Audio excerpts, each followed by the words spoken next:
Fragile and Froggy are sending their minions to Daisy Chen's page. She's gotten her Instagram pages pulled and she's basically reposting things on her TikTok page.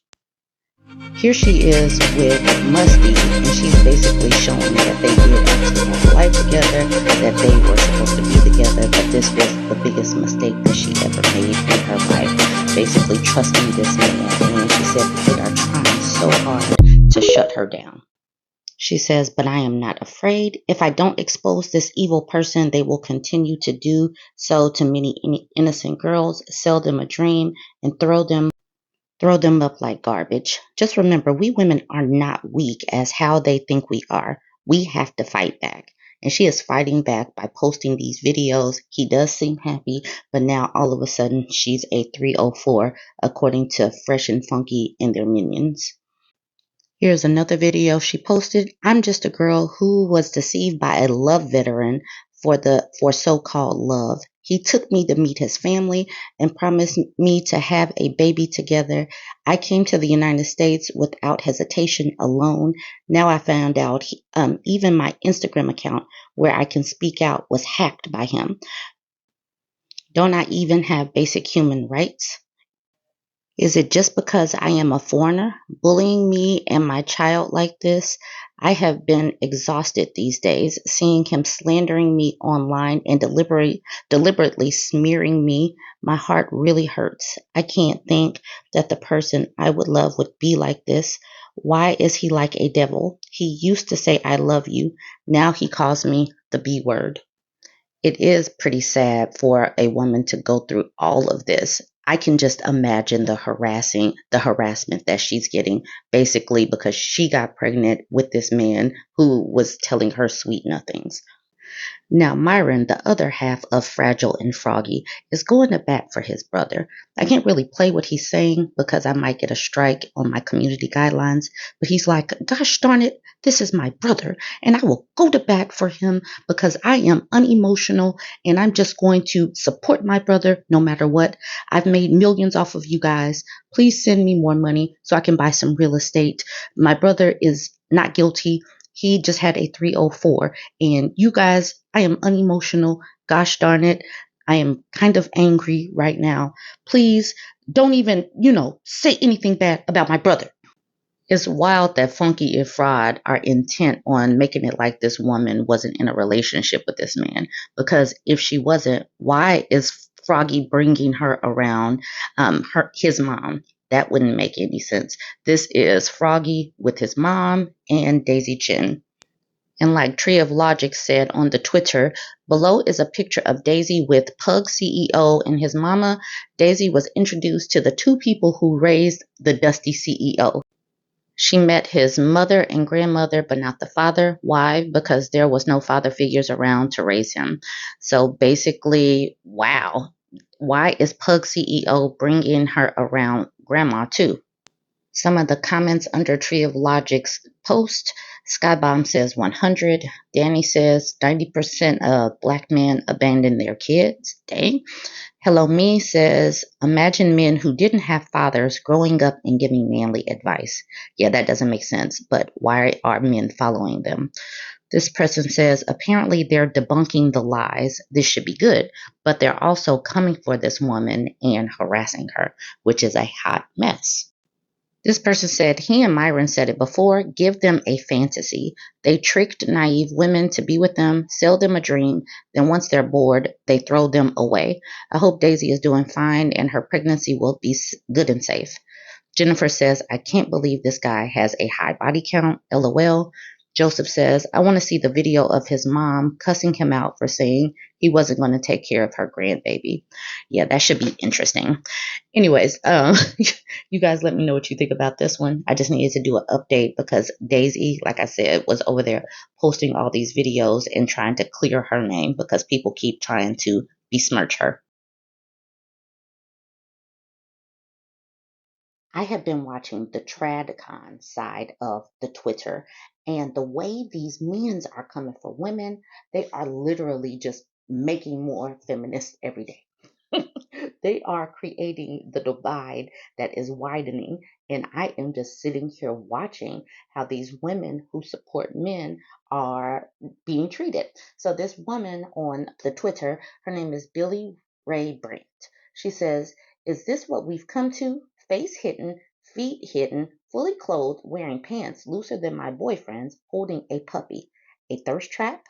This is the NPC response from people who see this whole thing as a game. They don't care about the issue and they don't actually want anything to change. Witches with a cauldron just mixing their little black pilled potions. So this was her post. And look at this picture where she's holding this puppy.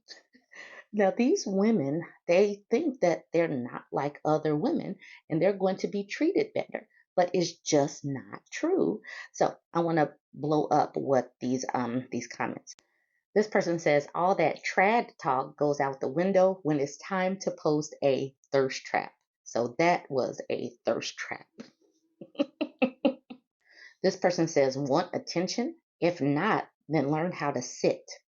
This woman was not posting anything thirsty. Now, I will admit I do not know who these people are, but since I started watching the TradCon side of the Twitter, these people are coming into my orbit. Watson up here at the top. Maybe the feminists were right when they said women are sexualized and objectified no matter how modestly they pose or dress. Nick says not seeing the thirst trap. Ellie says these guys are God's gift to feminists. Like I said, these men are talking and they are pushing women away. Not necessarily her, but the women that are watching these spaces. Like, oh my goodness, this is how you guys are going to treat women that are with you. So I want to bring attention to this comment at the bottom. Rochelle says, "You never should have created red pill content for these losers. So glad you're realizing they suck. We got your back, girl." So this is how I was clued into the fact that she was with these men. And it should be like a red flag, a warning light that these men will turn on you. There's nothing wrong with what she's wearing. Like this person says, some men aren't satisfied until the woman has a niqab. Um, Childish Giambona says, feet hidden, the world we live in where this is a legit point to make. JP says, you're going to keep posting dogs. I'm going to fall for that honeypot every time. Seriously, more dogs. So obviously this woman is not posting anything bad, but some of these people just see a woman and need to attack. There's literally nothing wrong with what she's wearing, but that's not the point. These men need to keep women in their place, and their place is being silent, not being seen. And I'm going to keep posting this stuff because this is just going to push more women into the 4B category. It's just going to push more women into being feminists because this is how men act. And she's not even doing anything wrong. Imagine she posted something with a controversial belief or opinion. Then you know that they're going to attack if they're attacking something as innocuous as this. I'm going to just keep sharing though because yeah, some of these women, they're with these men. They are reaping the benefits of what white supremacy brings along, but they're going to get their wake up call, and they're getting attacked just like this random woman is being attacked. And it's not just her. It's not just her. I'm watching back and forth on how these people are treating the folks that were supposedly with them, like that Lauren Southern lady.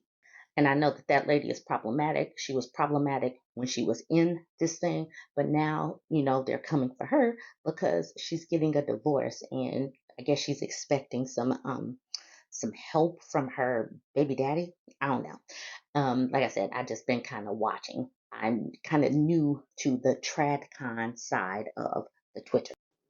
TradCon men are making the biggest case for the West 4B movement and the 4B movement.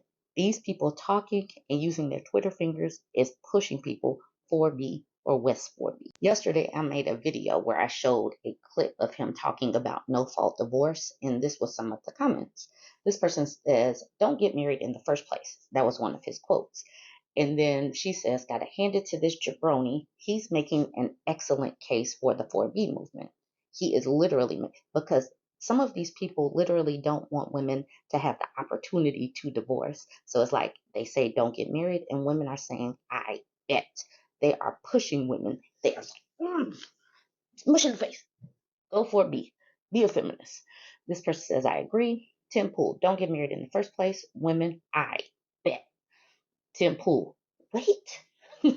So this person said under the post, hey Tim Pool, Hillary Crowder supported Steven Crowder at home and helped him build his career. His earnings are family assets, not just his money. It's their money. Steven is an abusive, controlling a-hole. Making Hillary stay with him would be cruel and inhumane. Careful what you wish for, Tim Pool. Take no fault divorce, and women will abandon marriage completely. Like I said, people are talking about this. And I'm posting these people, even though this isn't what I generally see. I'm posting it because women across the country, across culture, across different beliefs need to know and understand what these folks are saying. The person says it's also important to know that she also did a lot of unpaid work for the company. That was labor that she did for their business. This is not a case in which Stephen has a business that he built himself and suddenly she wants some. This is a business that they built together and he was the face of. For someone who talks and talks about how marriage works, Tim sure lacks the understanding of marital assets. Now, what is also important is that in these traditional, supposedly traditional relationships, they want the woman to stay home. But then in like the very next breath, they think that the woman's work meant absolutely nothing. She deserves nothing. F that B, basically. Pink says marriages don't start or end the same. He's whining about laws that men created, by the way. Leroy Jenkins says, another king baby who wants everything for him to be just right, but reality doesn't work that way, so he's throwing a tantrum. Now, the crazy thing is, this doesn't even impact him. He's single, but he just wants to he wants to talk. People like this, talk, talk, talk, talk, talk. But it's wild to me that people actually listen. We do need to talk about religious conditioning because deconstructing from the patriarchy means people have to kind of deconstruct from religion. And I've already said it, I'm agnostic. I don't believe that a lot of people are willing to deconstruct from patriarchy until until the grips of religion is lessened. But like Leroy Jenkins says, and Leroy Jenkins is a woman. I don't know why her name is Leroy Jenkins. She says, religion conditioning is the worst. Women there are raised to be good girls because if they do something against the Bible, no men will like them, or their God will smite them, or her family will hate her. It sucks. Deprogramming women who are so deep in religion is hard. I tried with my mother. I tried to wake her up, but she wouldn't because of the religion they're in. My deadbeat father will continue to make her his doormat while he continues to sin because his God will forgive him when he goes to church. It sucks. My mom wanted to be a good girl forever. I'm not living with them anymore because of this. It's sad to see my mother get treated this way, but she believes their God will save her because she's a good wife. That's the reason why I am so, I don't believe in you got to go through a mess to get a message. I don't believe you got to be tested to get your testimony. I don't believe that you have to go through hell to get to heaven. I don't believe all that. I don't believe in living in hell on earth so you can get to heaven in your afterlife. I'm going to live right now. And if somebody is making me miserable, I'm going to leave. And that's what women are seeing right now. They are seeing these relationships that suck where a woman is just trying and trying and trying and it's never good enough. Where same as in religion, when you try and try and try and you still don't get blessed because sometimes favor ain't there. Sometimes favor ain't there. People can stay caught up in that matrix, but some people are waking up. As more and more men just keep talking, they are angrily typing away. They are angrily typing away about seemingly everything. They pull out their microphones and they talk and talk and talk. And we need to just listen to what they say. Like literally, we don't need to keep having discussions back and forth. That's unnecessary. It's unnecessary to keep talking to them. Just listen to them. If you listen to them, you see where they want you to be. Back with them in control of everything. You have nothing. You do what I say. They want slaves, period. But we're going to keep talking about this West 4B movement, the 4B movement. We're going to keep talking about it. It's going to take a lot to deconstruct what we have going on right now so we can get to a point where women and girls are living safe, thriving, happy in this world and can do what they want in this world. Y'all jump in the comments. Let me know what you think. Thank you, men, for giving me content consistently. Y'all just keep talking. Just give me stuff to talk about every single day. Like, comment, share, y'all.